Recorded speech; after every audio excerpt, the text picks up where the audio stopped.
Welcome. Well, you are at home with Jim and Joy, and you are an important part of our EWTN family. And we would love to hear from you today. So give us a jingle at 1-800-221-9460. If you're calling and you're outside of North America, you can reach us at area code 205-271-2980. And you can always send us an email, jimandjoy@EWTN.com. Well, today we have a wonderful guest. Her name is Maria Ruiz Scaperlanda, and she is the author of a great book called The Shepherd Who Didn't Run, about Father Stanley Rother, who is a martyr from Oklahoma. And she's going to tell us all about the beautiful book, his beautiful life, and all the coverage, everything that's happening on EWTN. He will be beatified on September 23rd, and we're excited to have her so that she's going to bring Father Rother to you all. The first, Joy, we have Sean Carney here with us, president of 40 Days for Life. It's 40daysforlife.com. Sean, welcome to At Home with Jim and Joy. We want you to share with us about this great movement of God, this tremendous ministry, and just bring us up to date on what's going on now. Well, hi, Jim and Joy. Good to be on with you again. Sorry I'm not there in person this time. We had a lot of fun last time. I was out in Birmingham.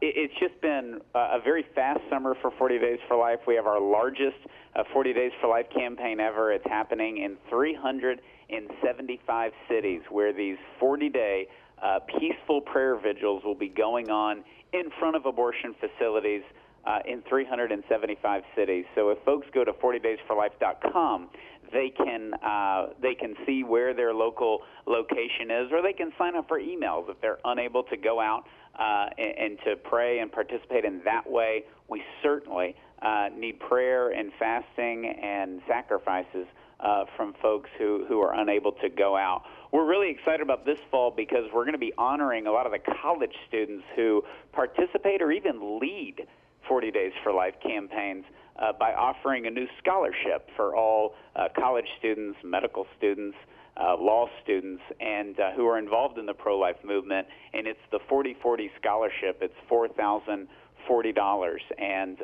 people can apply for that scholarship on the new 40 Days for Life app, which is now available on iPhones and Android. So it's a lot going on this fall, and we're very excited. It's amazing when you say 375 cities, and I think about other movements, maybe for and against life, different protests that are going on throughout the country, throughout the world. You would think that the media would carry the fact that there are 375 cities where people who stand for the gospel of life and the least would be out on the streets, but that's what EWTN is for. How many years now, 40 Days for Life? Well, that's exactly what EWTN is for, and we're in 10 years of 40 Days for Life, and it was EWTN who in the early days really helped spread the message about 40 Days for Life, because as you said, the secular media, they're just not going to do it. And so, we're very grateful for that, but it's amazing to see that from that first nationally coordinated campaign in the fall of 2007, we had 89 cities during the fall of 2007, and now that has grown to 375 cities 10 years later. And so it's been a tremendous blessing to see God use this very simple effort as an invitation for 750,000 people to go out and to peacefully pray. And it's wonderful to hear the stories of the abortion workers who have had a change of heart, or the moms who have chosen life at the very last moment. And this campaign is our largest ever, and it starts on September the 27th, next Wednesday. Sean, why don't you tell our family at home how many clinics have closed since you all started, and also how many babies have been saved? Well, for the babies, we know of 13,305 babiys.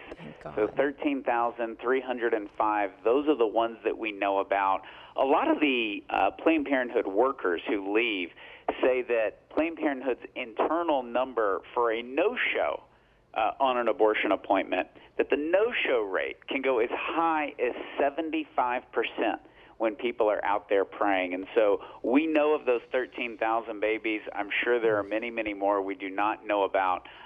But it's beautiful to see all of these children who otherwise are scheduled to be aborted, who are alive today. Sean, thank you so much for your leadership. God bless you, your precious family. 40 Days for Life. It's 40daysforlife.com. We encourage every person that's watching us today to be involved in some capacity. God bless you, Sean. Thank you. Keep up the great work. You too, brother. Well, I also know he didn't answer the rest of that question, but there are over 89 clinics that have been closed in the past 10 years because of the presence of people out 40 Days Praise for the Life. Lord. So we want you to get involved. If you can't get out on the sidewalks, then at least stay home and be praying for all those that are out there, because there's 750,000 volunteers, and it's in 44 countries, not just United States. Well, we're going to be speaking with Maria Ruiz Scaperlanda about Father Rother, servant of God, Father Rother, a martyred for the faith, American from Oklahoma. This is going to be a great, meaningful show, sad in some ways, but also celebratory, that this was a shepherd who didn't run and who laid down his life for his sheep. We'll be right back. Please don't go away.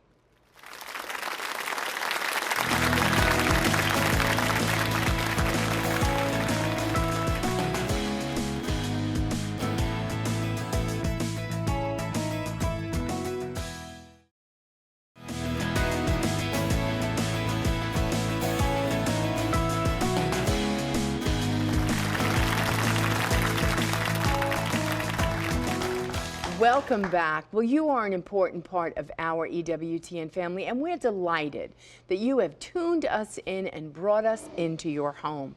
If today you have a question for our guest, Maria Ruiz Scaperlanda, give us a jingle during our live broadcast at 1-800-221-9460. If you're calling and you're outside North America, you can reach us at area code 205-271-2980, and you can always send us an email, jimandjoy@ewtn.com, and hopefully we'll use your question or your comment right here on the air. Well, today it is my pleasure and privilege to bring to you all Maria Ruiz Scaperlanda. She's an author of a great book, of a true story of the shepherd who didn't run, Father Stanley Rother, who is a martyr, an American martyr from Oklahoma. You can learn more about him. Just go to the website, stanleyrother.org. Father Rother will be beatified in Oklahoma City on this Saturday.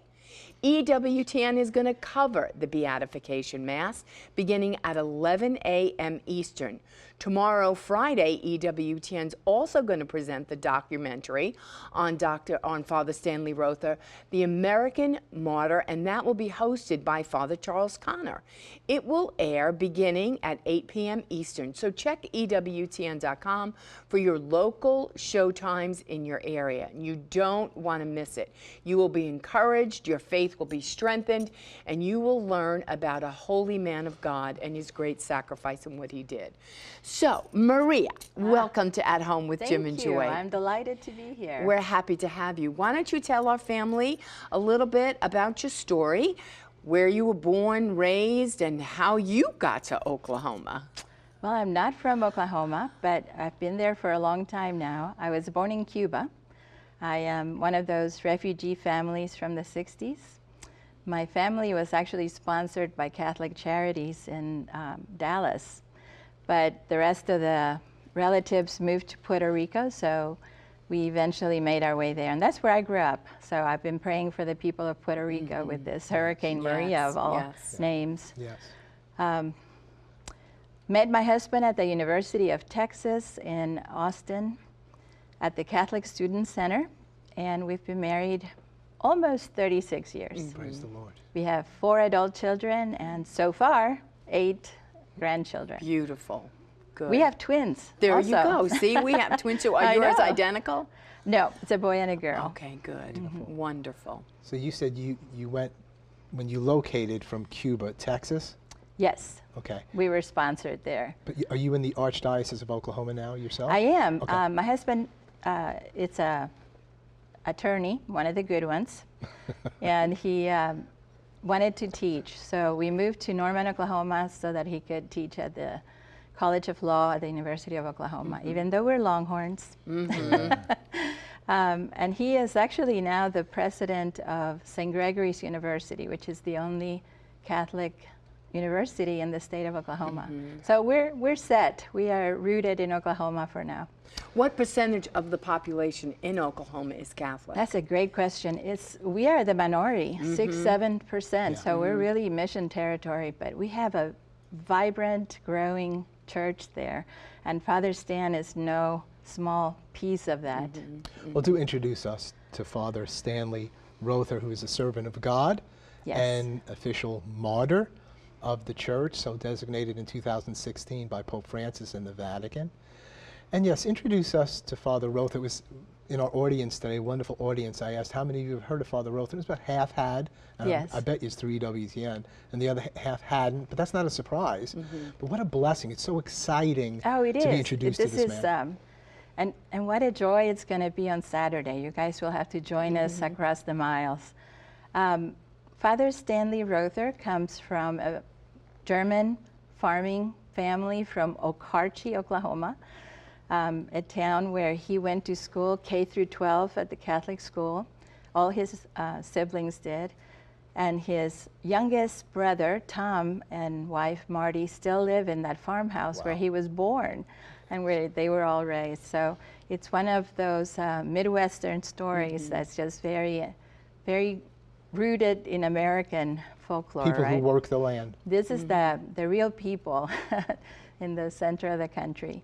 So he grows up in this family where family, farm, church were the center of his life. And senior year, he's president of the Future Farmers of America. And everybody thought he was going to be a farmer. And instead, he said, I feel called to the priesthood, and shocked the heck out of everybody. The same year, the same summer he left, his sister Marita, said she had a vocation also and left for Kansas for the Adorers of the Blood of Christ.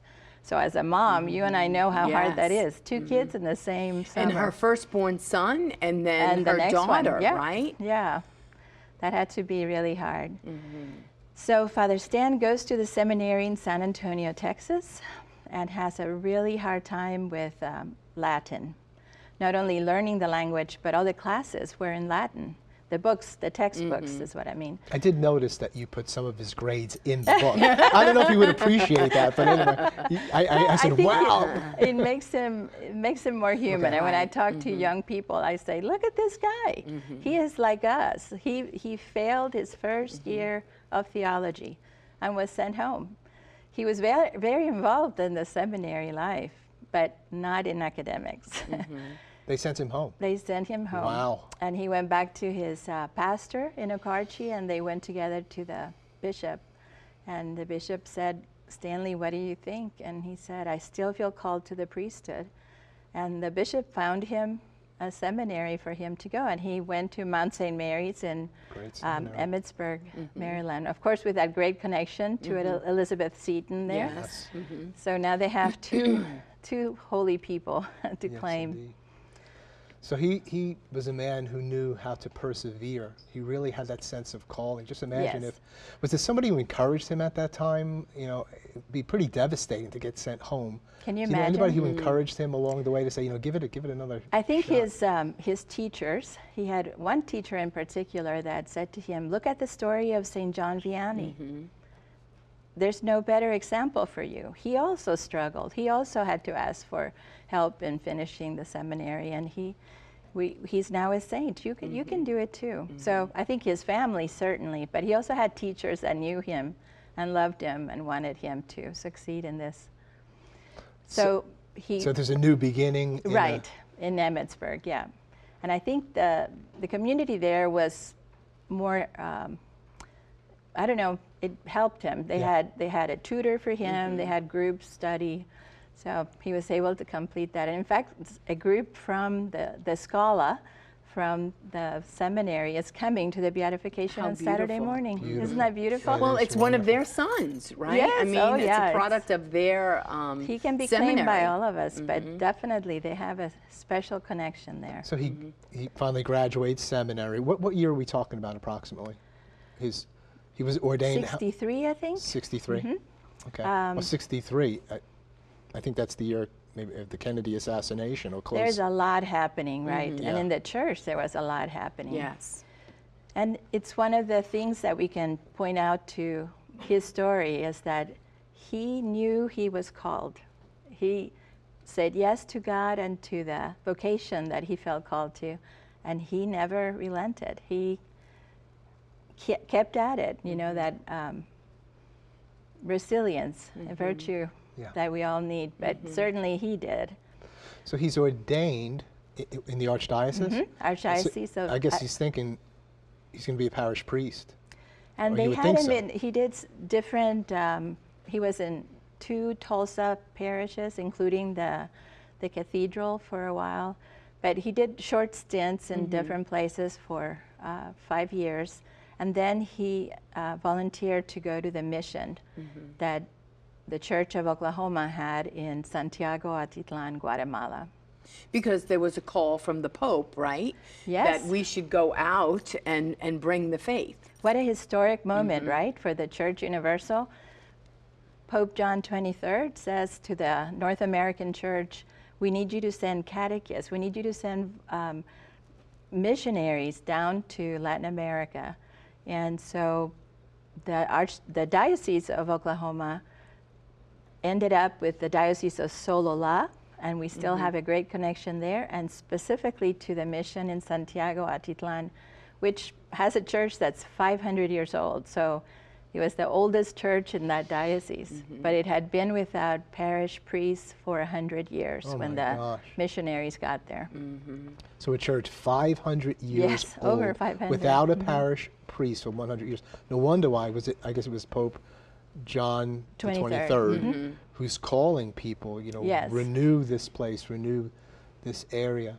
So he took up that call. How did that work out? I mean, did he have to investigate that first and say, maybe I want to be here or not? Or he just said, I'm going, and then you were committed to going? How does it work in terms of the discernment process, if any? The first group that the diocese sent was 12 people.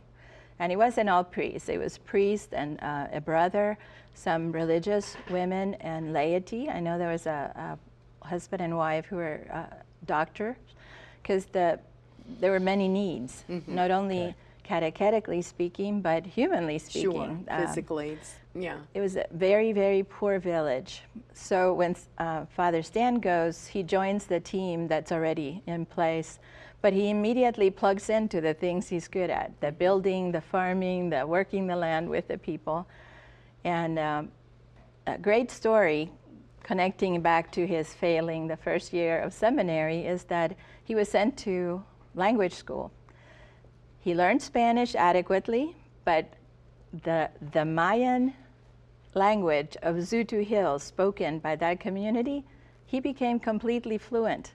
I think that's a gift from God. What a grace. Yeah, only God could have made that happen. The same seminarian that couldn't master Latin becomes the priest who is one with the people and how he can communicate with them. I wonder if he had to do any translation work for them regarding scripture or regarding prayers or anything like that. Was that going on?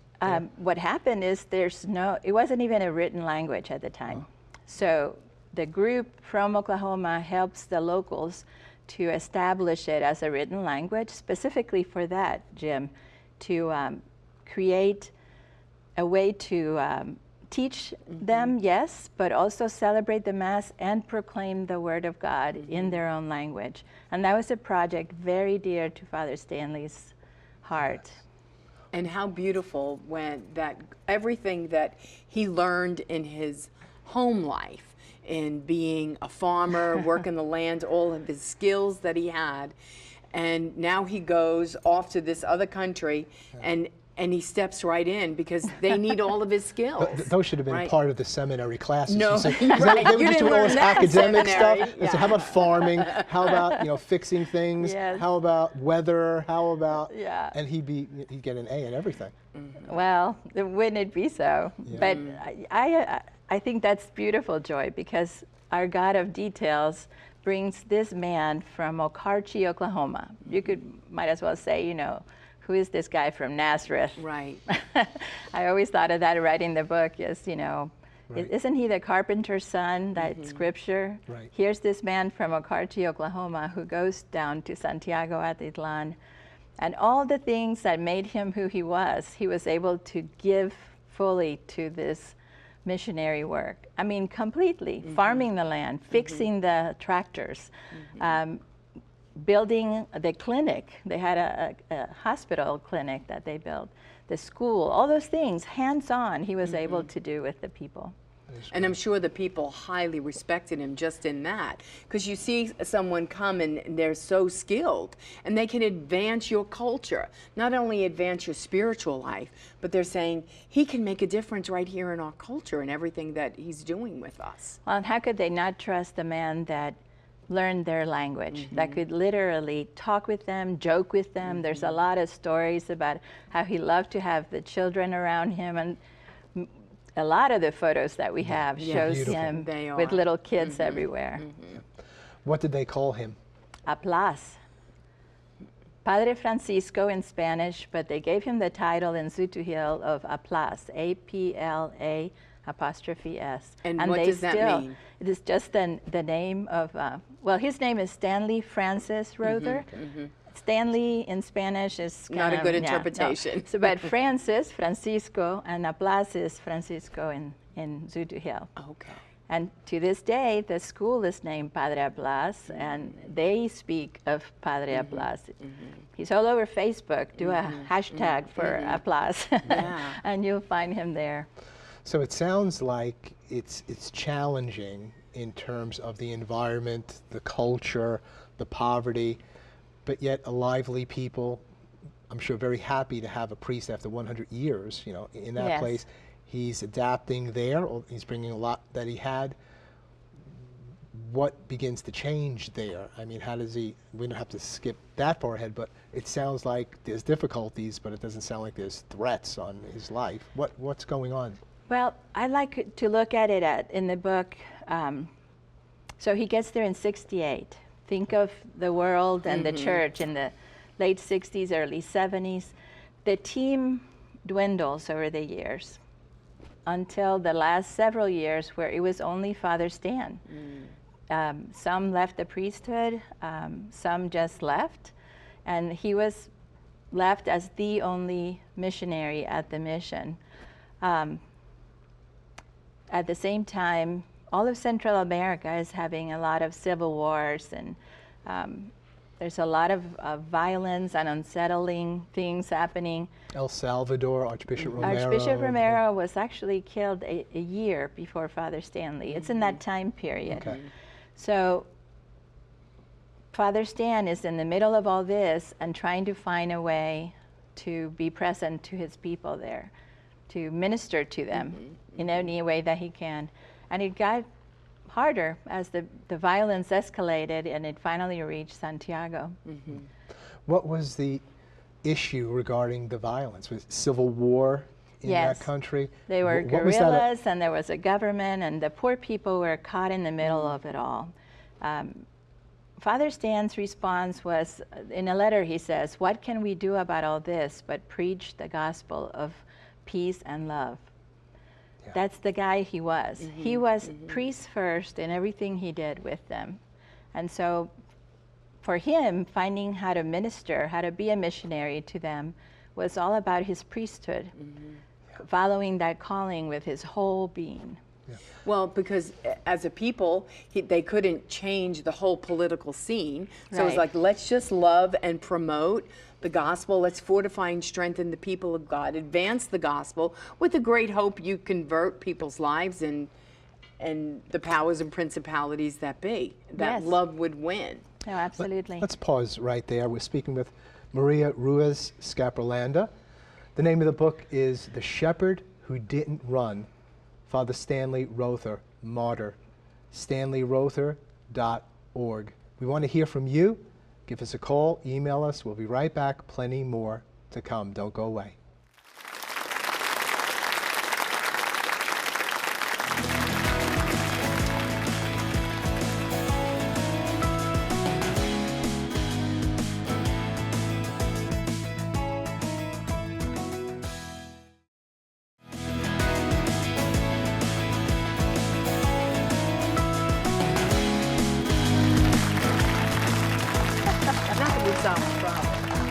Welcome back. Well, remember that we want you to be a part of our show. So if you have a question today for Maria, give us a jingle during the live broadcast at 1-800-221-9460. If you're calling and you're outside of North America, you can reach us at area code 205-271-2980. You can always send us an email, jimandjoy@ewtn.com, and hopefully we'll use your question or your comment right here on the air. Well, we're having a fascinating discussion with Maria Ruiz Scaperlanda. She's Cuban, her husband's Italian. We said, wow, you guys must have some really good arguments.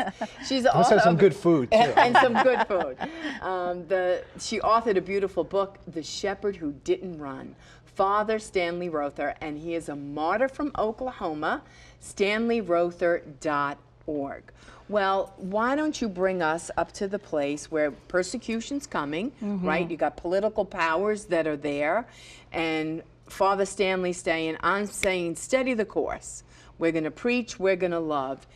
What happens? But what is he, you're saying we're down to one priest now, okay, for a variety of reasons. One is just a fallout post-Vatican II for various reasons. Yes. Okay, and then you've got real persecution. You've got murder. You've got kidnapping. You've got, right, and all these People things. disappearing. So what is he seeing? What's going on?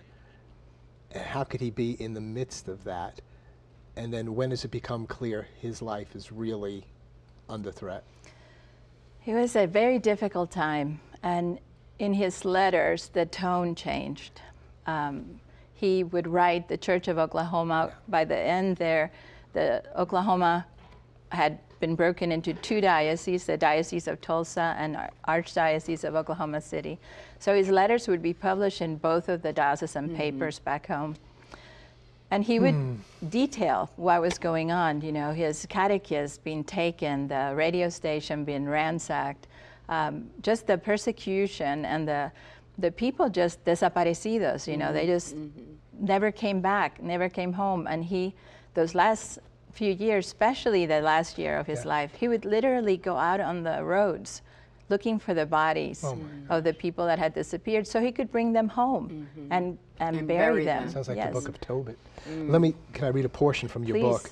And I guess this is in one of the diocesan newspapers. Father Rother writes, given this situation, I'm not ready to leave here just yet. There's a chance the government will back off. If I get a direct threat or am told to leave, then I'll go. But if it is my destiny that I should give my life here, so be it. Like the priest in the neighboring parish said to me, I like martyrs, but just to read about them. I don't want to desert these people. And that is what will be said. Even after all these years, there's still a lot of good that can be done under these circumstances. It's one of his quotes. I really love taking that. stock. I mean, it really is a Gethsemane time, right? You have a portion there. So what happens is his name is put on a death list, but also one associate pastor who was a Mayan, a local priest, was also on the death list. And I think Father felt very responsible for him and made sure that he took him out of Guatemala. We're talking 1980. So he comes back to Oklahoma, and in the book I do call it his Garden of Gethsemane, because he was suffering. He knew what his people were going through, but he also knew that going back meant probably a death list, but certainly a possible death. it's a beautiful time, though. Everybody that I interviewed, all the interviews that I read, it always came back to they need me. And finally, his sentence, I promised them I would be back for Holy Week. Isn't that beautiful? And so he did. 1981, he goes back for Holy Week, knowing fully what he was entering. You know, this was dangerous, it was violent, but he needed to be with his people. So, Joe, let's take an email. It says, I understand that people were arrested for the murder of Father Rother, but there were never any convictions. Do you think justice will ever be served in this case? And this is Cynthia from Little Rock. No, they were arrested, they were released. Nobody was ever convicted, and I think we just need to pray for the people who did this horrible act, because there were a lot of horrible things happening at the time, and there were a lot of victims, and that's a lot of healing that the country needs from that time and then on. When he knew he was on a hit list, a death list, he knew that while he was there, he came home to Oklahoma for a time. Yes. So he really, and this is true of numerous people through history, whether it was Nazi Germany or wherever, and I guess you could reach different conclusions and still be in the faith, you know, because there were some people that said, I do need to be here because I'm going to work at attacking this from a distance, and they're good, godly people. And then others like Dietrich Bonhoeffer, I believe, had the same situation. He knew he was, and he left, and he was teaching and renowned in other, parts of the world, but just knew he had to go back. So Father Stanley is away. I guess he visited with his own family, his mother and father, everybody, the sister. Did she want to go back with him? No, but she did ask him, do you really have to go back? Do you have to go back? And he said, yes. I really have to go back? Yeah, these are my people. I mean, they're like at the foot of the cross. I mean, Yes. they're like, but they didn't hold him back, huh? It was like Our Lady almost. No, isn't that something? Because it would have been a tendency for me to say, son, be here, you can do more here or whatever. No, his parents, they listened to him. They saw it in his eyes. They saw that he felt called and he knew where he needed to be. You said And how difficult that is as a parent, right? It's and even in the gospel calling that we all encounter in our conversion, when God says to us, leave father, mother, sister, brother for me. And then he leaves the Lord, right? He leaves his family, goes to follow them because God's calling them there. And then God connects his heart to another people and to another land. You go back home and it's like, no, I got to go back there. So tell us, from the time he went back, he goes back during Holy Week, how prophetic, Yes. how visible is that? And so he goes through Holy Week with his people. I must be there. What transpires from that point forward? How much time is it from the time he went to the time he was murdered? Just a few months. And really the church at the funeral mass was still decorated because the feast of Santiago, St. James the Apostle, is the same week that he was murdered. So you have that summer, and it was a hard summer for him. There was a lot going on. The violence just kept escalating.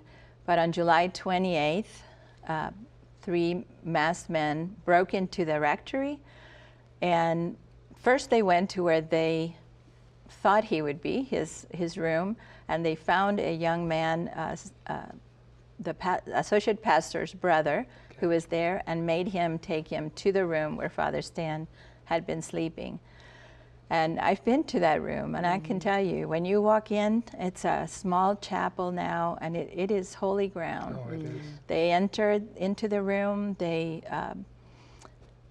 He had defensive wounds on his hands. He was cut with a knife, and he was finally shot twice in the head, and he died instantly. So by the time the nuns, the Carmelites that were in the parish, kind of across the patio from the rectory, they came running when they heard this. He was already dead. But a beautiful thing is they collected his blood, and they put it in these jars. And there's a photo that's in the book that is from the funeral mass, and it's taken from behind the altar, and I don't know who took it, a priest that was celebrating the mass. There's the chalice with the blood of Christ and the jar with the blood of the martyr, right on the altar. I think that is, still gives me, Yes. it's the essence of what it means to be a martyr. You can speak now, but when you see it, you can't speak. I just look. You just look at it. Yes. It's so moving. So they kept. No, it's still there, isn't it? Where did they take his body? Good question. So, again, as a parent, can you imagine this phone call? The people requested of his parents that his heart remain in Santiago, Atitlan. And his parents said yes. The body returned to Oklahoma, but his heart was buried with this blood behind an altar in Santiago, Atitlan. Yeah, that seems very fitting. Yes, his heart was there. His heart belonged to them. Let me ask. Oh, let's take another email. I know It people want says, to participate. the religious practices and devotions of Father Rother learned and practiced as a child continued until adulthood. Do you think this bolstered his faith and allowed him to endure the martyrdom that he received? And this is Philip from Toledo, Ohio. Absolutely. You know, he grew up with all the traditional practices, the saying the rosary, the holy hour, and these were things that when he went through seminary, became a priest, became a man, and then became a missionary, these are the things he took with him. And it's what comfort as a parent, right? Yeah. To know that you teach your kids the faith in all the practices and that they can take it away with them wherever God is calling them to be.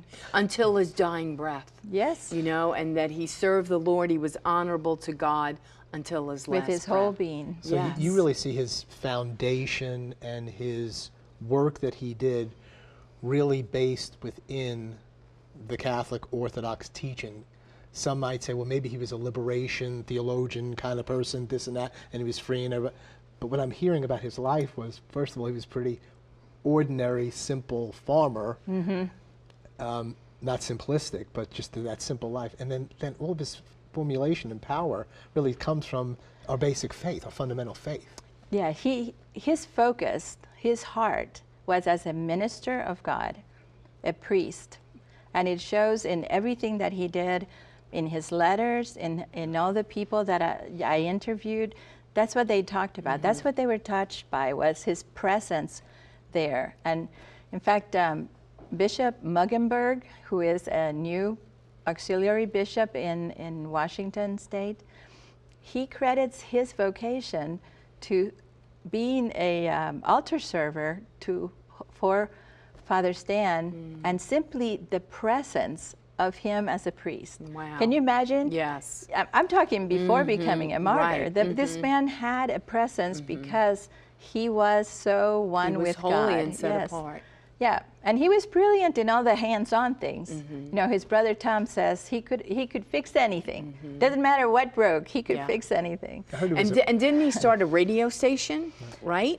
He had a radio that was station one of there the because he things wanted the to team catechize and created, advance the gospel. Right. Let's take a call, Joy. This is Mickey. Mickey, your question or comment for Maria? Yes, I'd like to know what has happened in that parish. Do they have a priest now, and is the government still persecuting them? It's a good question. Good Thank question, you. Mickey. Great question. And the Oklahoma diocese no longer has a mission there because they have had so many vocations. So before Father Stanley, there had not been any vocations from that parish. Since Father Stan's death, there have been 9 vocations from, I'm talking about Mayan Indians from that parish, and 7 more in the seminary right now. So that parish, my answer would be, is alive, Yes. and it's just, their evangelizing is now on YouTube and Facebook. You know, they are the ones doing the preaching now. It's amazing because you said the church was 500 years old, Yes. hadn't had a pastor for 100 years. Yes. And he goes in there, all this transpires, and finally, from Satan's vantage point, I would think, he would say, this is now concluded, this is now over. Nope. But the blood of the martyrs is seed. The seed of the faith. Seed of And the you faith. can see the faith when you go there, and the people and the joy they remember him. Yeah. There was one nun that I'll never forget. She looked at me and I was explaining, you know, I was on the commission and we've sent his cause to Rome and all of this. And she looked at me and she's just smiling and she said, yes, but we already know he's a saint. Mm-hmm. They've been claiming him as their martyr, their saint, their I don't know, looking out for him. Yes. So what's going to happen on Saturday? What a day. September 23, we're going to have Cardinal Amato. And at the last count I saw was over 50 bishops, almost 300 priests, about 200 sisters and brothers. These are the ones we can count, because the rest of us don't need tickets. We can just show up. So I think we're going to fill the convention center in Oklahoma City. Not for a Thunder game, but for a beatification. That's pretty darn cool, right? That's exciting. That is exciting. How far is that from his hometown? I'm wondering. Okarchi's just maybe an hour from there, And northwest. how many people in Okarchi? It's still, I'm not a Couple of numbers thousand, person. maybe? Not even. But It's a you know, small that town. Catholic school's still there, and the parish is full of Rothers, and there will be a section for the Just Rother for the family. Yes. Oh, thank God. Yes. You know, I want to go back for a moment in terms of the actual dark event of his murder.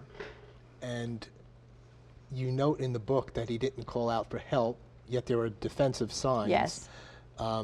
So I guess martyrs can also defend themselves as well as just give themselves over. You could still be a martyr. But why didn't he call out for help? Why didn't he cry out for help? And were they coming there to kill him, or were they coming there to kidnap him?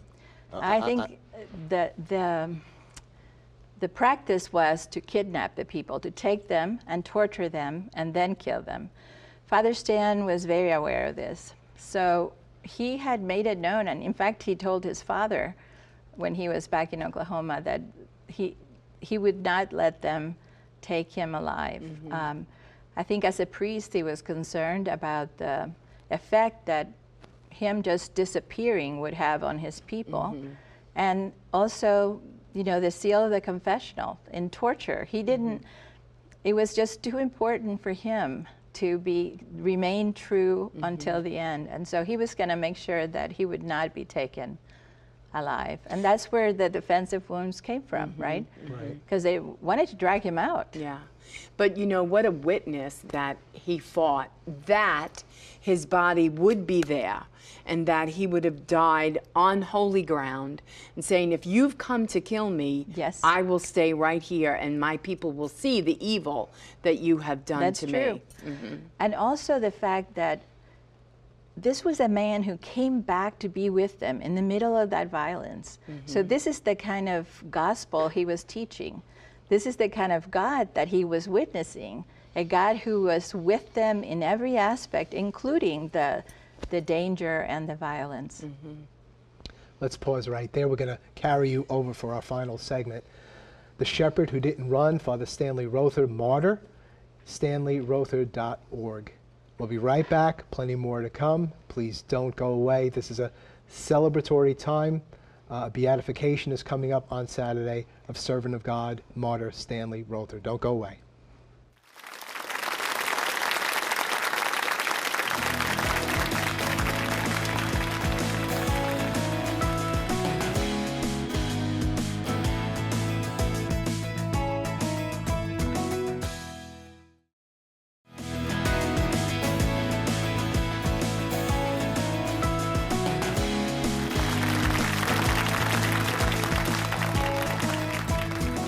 Welcome back. Well, you are an important part of our EWTN family, and you know, we would love for you to join us live right here on At Home and be a member of our studio audience. We have a beautiful pilgrimage that came from Virginia and some people from South Carolina.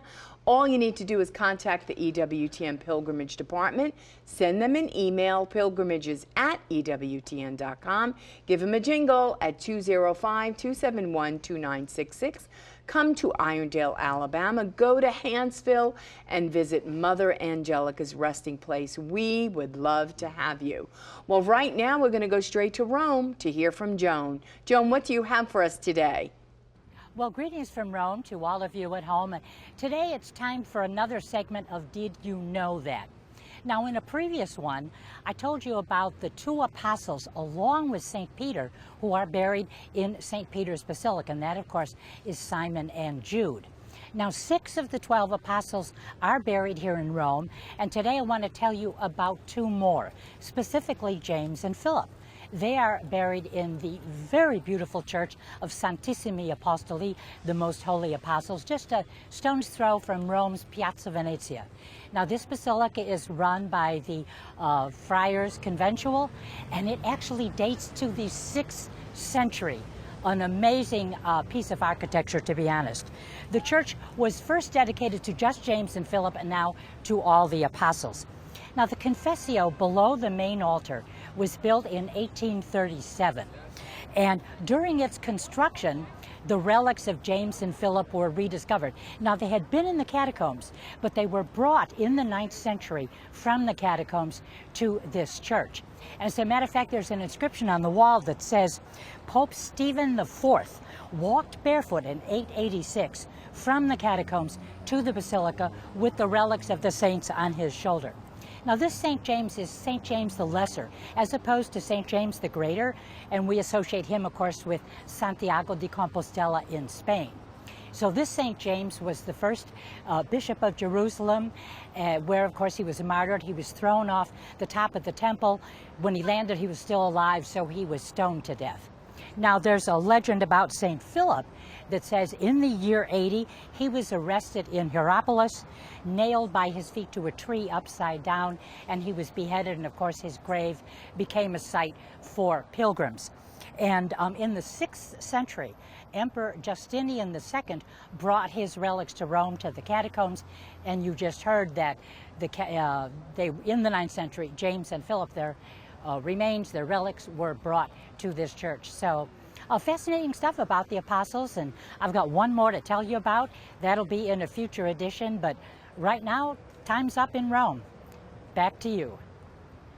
Joan, thank you so much, and how fitting to speak about the interments and burials and relics of saints and what that means to our church and to the people, to speak about Father Rother and his remains and this beatification coming up this weekend. You're so close to Father Rother. I know a little bit. I've investigated a martyr that we have here, not officially declared, in Father James E. Coyle. 18 volumes of writings, newspaper clippings, family members that you communicate with, and you really come in there. You've had that blessing. It's a burden and a blessing. What are you taking away from his life? How can we connect more fully with Father Rother at this time? Your thoughts? It really has been a privilege to be the one that got to write his story and to be here telling you about him, because I just want people to hear about this Oklahoman who gave his whole life to God in such a way that we can model. And what I mean by that is that we are not all going to be martyrs. I don't think many of us will face anything that drastic, right? But our faith calls us to be saying yes, right, at every step of the way, and to whatever ordinary things God is calling me to do today or tomorrow. You know, grandchildren things, or helping my mother, or whatever it is that God is putting in front of me, and saying yes to that with a full heart. And that was Father Stan. Whatever he did, whether it was fixing a tractor or teaching, classes for catechism in, by the hundreds, they had baptisms and marriage celebrations and all that. I mean, whatever he did, he did completely turning it over to God. What do you think? I mean, this is just speculative, of course, but Father Rother would want people to take away from this beatification? You know, what would he want to say about that, or want us to see? My guess is he wouldn't want to say, well, look at me, but who would he want to reveal in this time? He would probably make a crack, because he had a great sense of humor. But I think, I think more than anything, he would want what I pray for, that focusing on how he died brings attention to all the thousands of people who died, and many of them were martyrs for the faith in Guatemala. I think it's not, it doesn't take away that he was an American. He was an American who was claimed by the people there, and it brings attention to them and to what they have suffered as a church. There's a big group from Guatemala that I will be at the beatification on Saturday. I mean, it's very exciting. We are intricately connected with them for the rest of our lives, I think. And so next step after beatification is canonization. So we need a miracle. We need a miracle. So let's pray for that. Maria, thank you so much for being with us, for introducing us so intimately with servant of God, Father Stanley Rother, martyr. Thank you. Don't forget, you can watch the beatification of Father Rother here on EWTN this Saturday, beginning at 11 a.m. Eastern. And to hear of him, and you know, it sounds like what Marie was sharing in the book of whatever Father Rother did, he did heartily unto the Lord, and as we should. Maybe, like she said, we're not going to be martyred, but whatever it is, whether we're washing pots and pans or we're fixing tractors, whatever it is, that whatever we do, that we too would do it heartily unto the Lord. Remember the words of our Lord Jesus, who said, "The good shepherd lays down his life for the sheep. It's a hireling who runs away and leaves them to that wolf, to that attacker. But I lay down my life for my sheep." And Father Rother manifested that. Remember, whatever you're going on in your life, you have a shepherd who has laid down his life for you and wants to give you life. God bless you. God bless all of your loved ones. Thanks for being at home with Jim and Joy. Keep it on EWTN. Bye now.